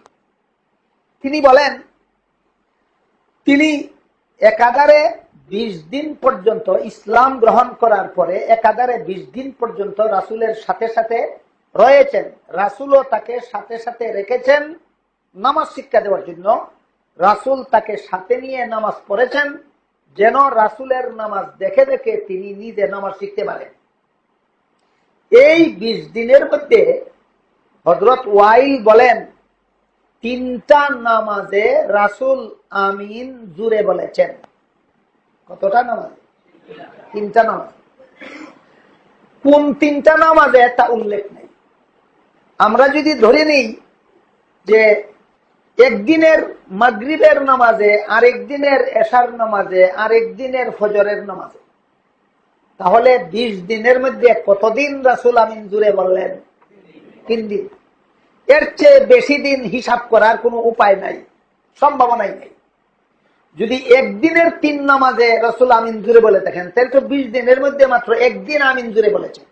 আর যদি একদিন মাগরিবের নামাজে আমিন জুড়ে বলে থাকেন, আরেকদিন এশার নামাজে আমিন জুড়ে বলে থাকেন, আরেকদিন ফজরের নামাজে আমিন জুড়ে বলে থাকেন, তাহলে বেশি থেকে বেশি যে 20 দিন রাসূল ওয়াইলকে সাথে নিয়ে নামাজ পড়েছেন তাকে নামাজ শিক্ষা দেওয়ার জন্য, সেই 20 দিনের মধ্যে বেশি থেকে বেশি মাত্র 3 দিন রাসূল আমিন জুড়ে বলেছেন। আর বাকি 17 দিনের সবগুলি নামাজেই রাসূল আমিন আসতে বলেছেন। এই হাদিস বর্ণনা করে, এই হাদিসের সনদ সহিহ, এই হাদিসের সনদ সহিহ, এই হাদিস বর্ণনা করে সর্বপ্রথম বর্ণনাকারী সাহাবী ওয়াইল ইবনে হুজুর বলেন যে রাসূল 3 নামাজে আমিন জুড়ে বলেছেন কেন? এখান থেকে আমি যা বুঝতে পেরেছি, রাসূলের হাদিস থেকে সাহাবাগণ যা বুঝতে পারেন, এই বুঝের নাম ফিকহ। বুঝের নাম ফিকহ শব্দের অর্থই বুঝ। ফিকহ শব্দের অর্থই বুঝ। এই হাদিস থেকে আমি বুঝতে পেরেছি যে সবগুলি নামাজেই রাসূল আমিন আসতে বললেন, কিন্তু 3টা নামাজে আমিন জুড়ে বললেন কেন? আমি যা বুঝতে পেরেছি তা হলো 3টা নামাজে রাসূল আমিন জুড়ে বলে আমাকে শিক্ষা দিয়েছেন আমিন বলতে হয়। কয়েকটা নামাজেও যদি আমিন জুড়ে বলতেন না, তাহলে আমিন বলতে হয় কথাটাই আমি শিখতে পারতাম না। তাই এই 3টা নামাজে রাসূল আমিন জুড়ে বলে আমাকে শিক্ষা দিয়েছেন আমিন বলতে হয়। আর বাকি সবগুলি নামাজেই রাসূল আমিন আসতে বলেছেন, আসতে বলা উত্তম হওয়ার কারণে। এই জন্য এই আমিন জুড়ে বলা সম্বলিত এই সহিহ হাদিসটার বর্ণনাকারী সাহাবী ওয়াইল তার নিজস্ব মযহাব ছিল আমিন আসতে বলা সুন্নত। হাদিসটা সহিহ কিনা? হাদিসটা সহিহ কিনা? বর্ণনাকারী সাহাবী ওয়াইল কিনা? তার নিজস্ব মযহাব ছিল কিনা? তার মযহাব মতো আমিন জুড়ে বলা সুন্নত না আসতে বলা সুন্নত? যে সাহাবীর বর্ণিত হাদিস জুড়ে বলার হাদিস এবং সনদের বিচারে সহিহ, সাহাবীর নিজের মযহাব নিজের বর্ণিত সহিহ হাদিসের বিরুদ্ধে কেন? তার অন্তর্নিহিত কারণ, এই কারণটা বুঝেন মযহাবের ইমামগণ। এই জন্য উনাদেরকে ফুকাহা বলা হয়। লা মযহাবিরা কারণগুলি বুঝে না, এই জন্য এদেরকে বুকা বলা হয়। তারা হইলেন ফুকাহা, এরা হইল বুকা। এই বুকারা বুঝে না যে রাসূল 3 নামাজে আমিন জুড়ে বললেন কেন? সুন্নত শিক্ষা দেওয়ার, সুন্নত বুঝাবার জন্য, আমিন বলতে হয় শিক্ষা দেওয়ার জন্য। আর বাকি সবগুলি নামাজেই রাসূল আমিন আসতে বললেন কেন? সুন্নত হওয়ার কারণে। যে সাহাবী ওয়াইল নামের যে সাহাবী এই আমিন জুড়ে বলার সহিহ হাদিসটা বর্ণনা করেছেন, তার নিজস্ব মযহাব তার বর্ণিত হাদিসের বিরুদ্ধে। তখন সাহাবী নিজে যদি যে হাদিস বর্ণনা করলেন তার মযহাব যদি তার বিরুদ্ধে গেলে তার কোনো অপরাধ না হয়, তাহলে ইমাম আবু হানিফার মযহাব যদি এই রকম কোনো হাদিসের বিরুদ্ধে যায়, ইমাম শাফিঈর মযহাব যদি এমন কোনো হাদিসের বিরুদ্ধে যায়, ইমাম মালিকের মযহাব যদি এমন কোনো হাদিসের বিরুদ্ধে যায়, ইমাম আহমদ বিন হাম্বলের মযহাব যদি এমন কোনো হাদিসের বিরুদ্ধে যায় যে হাদিসটা আমল করার যোগ্য নয়, তাহলে তাদের এত দোষ হবে কেন? আর এ কারণে যদি ওয়াইলের তাদের দোষ হয়ে থাকে, তাহলে ওয়াইল দুষ্মুক্ত হবেন কিভাবে? আশা করি বিষয়টা আপনারা বুঝতে পেরেছেন। গেল রাসূল করিম সাল্লাল্লাহু আলাইহি ওয়াসাল্লাম তারাবির নামাজ 20 রাকাত পড়তেন। এই হাদিসটা মুসান্নাফে ইবনে আবি শাইবা নামক কিতাবে আছে। হাদিসের সনদ জয়ীফ, কিন্তু সর্বযুগের উম্মত এই হাদিসের মর্ম এক বাক্যে গ্রহণ করে এসেছেন। এই জন্য সনদ জয়ীফ হইলেও আমলের বেলায় মুতাওয়াতিরের পর্যায়ে। এটাই একটা মুহাদ্দিসিন কেরামের একটা নীতি। এই নীতি মুহাদ্দিসগণই নির্ধারণ করে দিয়েছেন যে সহিহ যে জয়ীফ হাদিসের মর্ম, হাদিসটা জয়ীফ সাব্যস্ত হওয়ার আগের থেকেই সর্বযুগের উম্মত ব্যাপকভাবে আমল করে চলেছে। এই হাদিস সনদের বিচারে জয়ীফ হইলেও আমল করার বেলায় সহি মুতাওয়াতিরের সমপর্যায়ে। সুতরাং মুসান্নাফে ইবনে আবি শাইবায় যে হাদিসে যে উল্লেখ আছে রাসূল তারাবির নামাজ 20 রাকাত পড়েছেন, এটা সনদ জয়ীফ হওয়ার কারণেই হাদিসটা অমান্য করার যোগ্য না মান্য করার যোগ্য? মান্য করার যোগ্য। গেল তারাবির নামাজ 20 রাকাত আল্লাহ রাসূল পড়েছেন, এই হাদিসের দ্বারা প্রমাণিত। তারপর রাসূল করিম সাল্লাল্লাহু আলাইহি ওয়াসাল্লাম রমজান মাসে তারাবির নামাজ পড়ার জন্য একদিন মসজিদে গেলেন। আশপাশে যারা সাহাবায়ে কেরাম ছিলেন শরীক হলেন। পরের দিন আবার পরে আরেকদিন গেলেন, সেই দিনও সাহাবায়ে কেরাম শরীক হলেন ব্যাপক সংখ্যক। তারপরে আরো একদিন গেলেন, এত বিপুল পরিমাণ সাহাবাগণ শরীক হলেন যে মসজিদে আর স্থান সংকুলন হওয়ার মতো নয়। এভাবে 3 দিন রাসূল তারাবির নামাজ মসজিদে গিয়ে জমাতে পড়েছেন। এই 3 দিন কত রাকাত পড়েছেন উল্লেখ নাই। এই 3 দিন রাসূল মসজিদে গিয়ে তারাবির নামাজ জমাতের সাথে পড়েছেন কথা সহিহ হাদিসে উল্লেখ আছে, কত রাকাত পড়েছেন উল্লেখ নাই। আর 20 রাকাত পড়েছেন যে হাদিসে উল্লেখ আছে, সেই হাদিস সনদের বিচারে জয়ীফ হইলেও সর্বযুগের উম্মত আমল করার কারণে যে সহিহ মুতাওয়াতিরের পর্যায়ে পৌঁছে গেছে।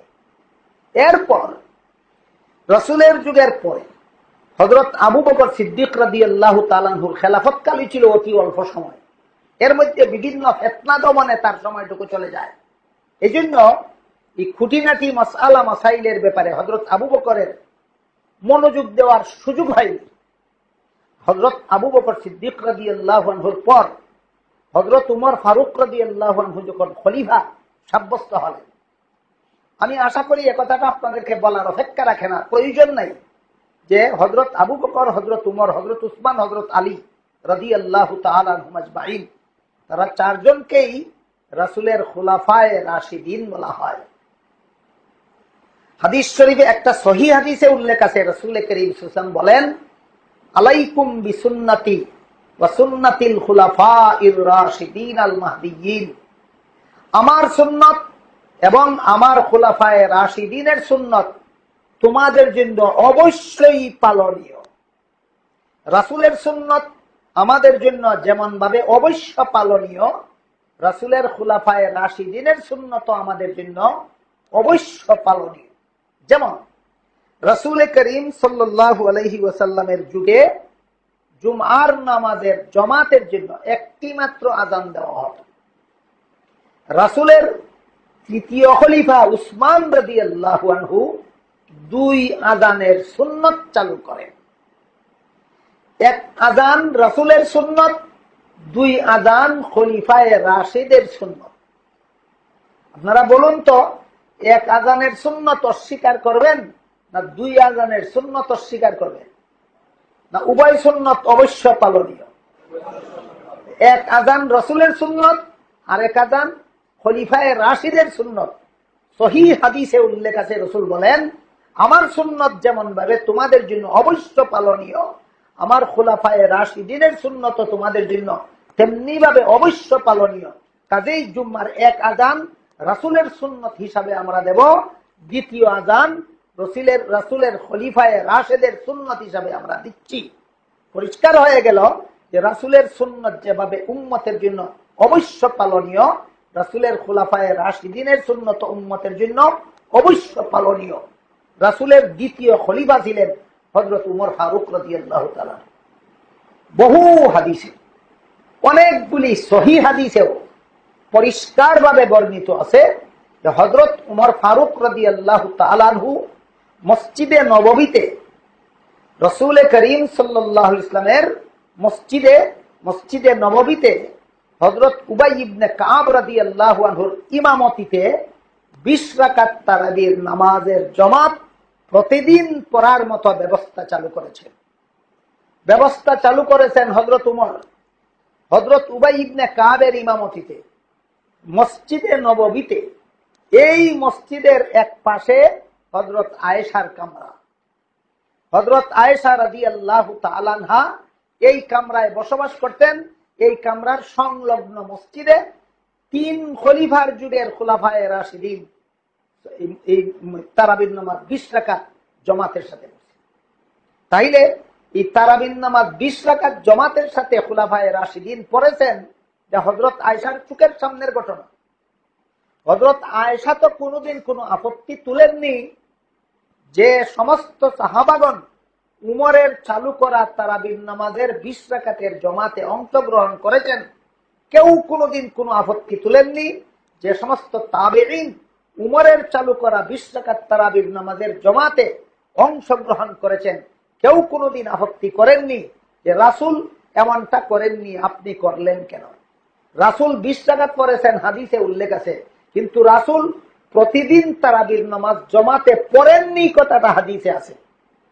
20 রাকাত পড়েছেন কথাটা হাদিসে আছে, কিন্তু তারাবির নামাজ প্রতিদিন জামাতের সাথে পড়েছেন কথা হাদিসে থাকবে দূরের কথা, প্রতিদিন তারাবির নামাজ রাসূল জামাতের সাথে পড়েননি কথাটা সহিহ হাদিসে আছে। অথচ হযরত উমর তারাবির নামাজের জামাত প্রতিদিন চালু করলেন। যেই কাজটা রাসূল করলেন না সেই কাজটা উমর চালু করলেন। হযরত উমর চালু করার পরে হযরত উসমান রাদিয়াল্লাহু তাআলা আনহু তা চালু রাখলেন, হযরত আলী রাদিয়াল্লাহু তাআলা আনহু তা চালু রাখলেন, পরবর্তীকালের সাহাবায়ে কেরাম চালু রাখলেন, তাবেঈন চালু রাখলেন, তাবেঈন চালু রাখলেন। আজ পর্যন্ত দুনিয়ার প্রায় সমস্ত মুসলমান এই তারাবির নামাজ রমজান মাসে 20 রাকাত জামাতের সাথে পড়া গ্রহণ করে নিয়েছে। সুতরাং যদি রাসূল তারাবির নামাজ 20 রাকাত পড়েছেন, এই হাদিসটা জয়ীফ, সনদ জয়ীফ হওয়ার কারণে যদি কোনো ফিতনাবাজ লামযহাবী নাও মানে, একটা সহিহ হাদিস হলো রাসূল বলেছেন আমার খুলাফায়ে রাশিদিনের সুন্নাত তোমাদের জন্য অবশ্য পালনীয়। আর বহু সহিহ হাদিসের দ্বারা প্রমাণিত যে 20 রাকাত তারাবির নামাজের জামাত হযরত উমর চালু করেছেন। সুতরাং রাসূল 20 রাকাত নিজে পড়তেন, এই হাদিসটার অস্তিত্ব যদি না থাকতো, তবুও যে হাদিসে রাসূল বলেছেন আমার খুলাফায়ে রাশিদিনের সুন্নাত তোমাদের জন্য অবশ্য পালনীয়, এই সহিহ হাদিসের দ্বারা তারাবির নামাজ 20 রাকাত সাব্যস্ত হয়ে যেত। এইভাবে জয়ীফ হাদিসের দ্বারাও তারাবির নামাজ 20 রাকাত সাব্যস্তকৃত, সহিহ হাদিসের দ্বারাও তারাবির নামাজ 20 রাকাত সাব্যস্তকৃত, নবীর সুন্নতের দ্বারাও তারাবির নামাজ 20 রাকাত সাব্যস্তকৃত, খুলাফায়ে রাশিদিনের সুন্নতের দ্বারাও তারাবির নামাজ 20 রাকাত সাব্যস্তকৃত। এর বিরুদ্ধে লামযহাবীরা যে সহিহ হাদিসের দোহাই তুলে সর্বযুগের উম্মতের পালনীয় অনুসৃত এই সুন্নতকে অগ্রাহ্য করার জন্য, খুলাফায়ে রাশিদিনের এই সুন্নতকে অগ্রাহ্য করার জন্য, রাসূলের সহিহ হাদিসের দ্বারা প্রমাণিত এই সুন্নতকে অগ্রাহ্য করার জন্য লামযহাবীরা সহিহ বুখারী শরীফের যে হাদিসের বাহানা অবলম্বন করে, যে হাদিসের সাহারা অবলম্বন করে, যে হাদিসের আশ্রয় গ্রহণ করে, সেটা হলো সহিহ বুখারী শরীফের বর্ণিত এক হাদিসে উল্লেখ আছে, হযরত আয়েশা রাদিয়াল্লাহু তাআলা আনহা বলেন রাসূল রমজানে এবং রমজান ছাড়াও 11 রাকাতের বেশি পড়েননি। রাতের নামাজ রাসূল রমজানে এবং রমজান ছাড়াও 11 রাকাতের বেশি পড়েননি। এটা সহিহ বুখারী শরীফের হাদিস। এই হাদিস লামযহাবীরা দলিল পেশ করতে চায় সেই কথার যে তারাবির নামাজ 8 রাকাত সুন্নত, এর বেশি সুন্নত নয়। এখানে কয়েকটা আলোচনা আছে। 1 নম্বর, এই হাদিসে যেমন উল্লেখ আছে, আয়েশা বলেন, এটা বুখারী শরীফের হাদিস, যে রাসূল রমজানে এবং রমজান ছাড়াও 11 রাকাতের বেশি পড়েননি। এই বুখারী শরীফের আরেক হাদিসে আছে, এই আয়েশা বলেন রাসূল 13 রাকাত পড়েছেন। এটাও বুখারী শরীফের হাদিস, ওইটাও বুখারী শরীফের। বুখারী শরীফের এক হাদিসে উল্লেখ আছে আয়েশা বলেন 11 রাকাতের বেশি পড়েননি। বুখারী শরীফের আরেক হাদিসে উল্লেখ আছে এই আয়েশা বলেন রাসূল 13 রাকাত পড়েছেন। ফজরের সুন্নত ছাড়াই 13 রাকাত পড়েছেন, বিতির ছাড়াই 13 রাকাত, বিতির সহ 13 রাকাত পড়েছেন, ফজরের সুন্নত ছাড়া। এখন বুখারী শরীফের হাদিসটা সুনির্দিষ্ট হইল না অনির্দিষ্ট রয়ে গেল? অনির্দিষ্ট হাদিস দিয়া কোনোদিন দলিল হয় না। এলো এক আলোচনা। 2 নম্বর আলোচনা, একটু সময়ের জন্য যদি আমরা হযরত আয়েশার বর্ণিত বুখারী শরীফের প্রথম উক্ত হাদিসটা গ্রহণ করি, যে রাসূল রমজানে এবং রমজান ছাড়াও 11 রাকাতের বেশি পড়েননি। এর মানে হলো রাসূল রমজানেও বিতির সহ 11 রাকাত পড়তেন, রমজান ছাড়াও বিতির সহ 11 রাকাত পড়তেন। তাহলে বিতিরের 3 রাকাত বাদ দিলে ক রাকাত থাকে? এই রাকাত এই হাদিসের দ্বারা প্রমাণ হয় যে এই 8 রাকাত নামাজ রাসূল শুধু রমজানে পড়তেন না রমজান ছাড়াও? রমজান ছাড়াও যে নামাজ পড়া হয় এটার নাম তারাবি না তাহাজ্জুদ? কেন এই বাটপারিটা করলা কেন? তাহাজ্জুদের হাদিস তারাবির বেলায় ফিট করে দিলা কেন? হাদিসটা তো তারাবির নয়, হাদিসটা তো তাহাজ্জুদের। বলুন, আপনারাই বলুন, তাহাজ্জুদের নামাজ শুধু রমজানের না 12 মাসে? এটা তো 12 মাসের নামাজের কথা, এটা তো তারাবির নামাজ, এটা তাহাজ্জুদের কথা। পরিষ্কার। কোন মুসলমান না বুঝে যে 12 মাস যে রাতের নামাজ পড়া হয় এটা তারাবি নয়, সেটা তাহাজ্জুদ। সুতরাং বুখারী শরীফের বর্ণিত আয়েশার এই হাদিসগুলি তারাবির বেলায় প্রযোজ্য নয়, তাহাজ্জুদের বেলায় প্রযোজ্য। 3 নম্বর আলোচনা, এই 8 রাকাত নামাজকে তারাবির ভাগে নেওয়ার জন্য, তারাবির ভাগে তো যায় না, যেহেতু রাসূল শুধু রমজানে পড়তেন না, অন্য মাসেও পড়তেন, এই জন্য তারাবির ভাগে যায়ই না। একটু সময়ের জন্য যদি এই 8 রাকাত নামাজকে তারাবির ভাগে নেওয়ার জন্য আলাদা করা হয়, তাহলে 11 রাকাত থেকে তারাবির জন্য 8 রাকাত আলাদা করলে বিতিরের ভাগে তাকে কত রাকাত? তোমার দেওয়া হাদিসের দ্বারা বিতির 3 রাকাত সাব্যস্ত হয়ে গেল। কেঁচু করতে গিয়া সাপ বের হয়ে গেল। তারাবির নামাজ 8 রাকাত সাব্যস্ত করতে গিয়া বিতিরের নামাজ 3 রাকাত সাব্যস্ত হয়ে গেল। কথা বুঝলেন কিনা দেখুন। তোমাদের দেওয়া হাদিসের দ্বারা সাব্যস্ত হলো বিতির 3 রাকাত, তোমাদের দেওয়া হাদিসের দ্বারা সাব্যস্ত হলো এই 8 রাকাত তারাবির নামাজ নয়, সেটা তাহাজ্জুদের নামাজ। সুতরাং এক হাদিস দিয়া আর আরেক আমলের দলিল দেওয়া আর ওই আমলের হাদিসগুলি গোপন রাখা আহলে হাদিসের কাজ নয়, হাদিস নিয়ে যারা বাটপারি করে তাদের কাজ।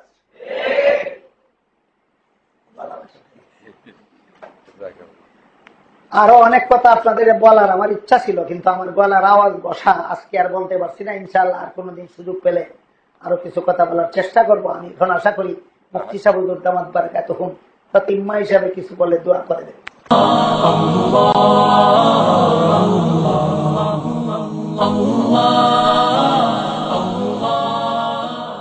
আন-নূর টিভি, সত্য প্রকাশে অবিরাম পথ।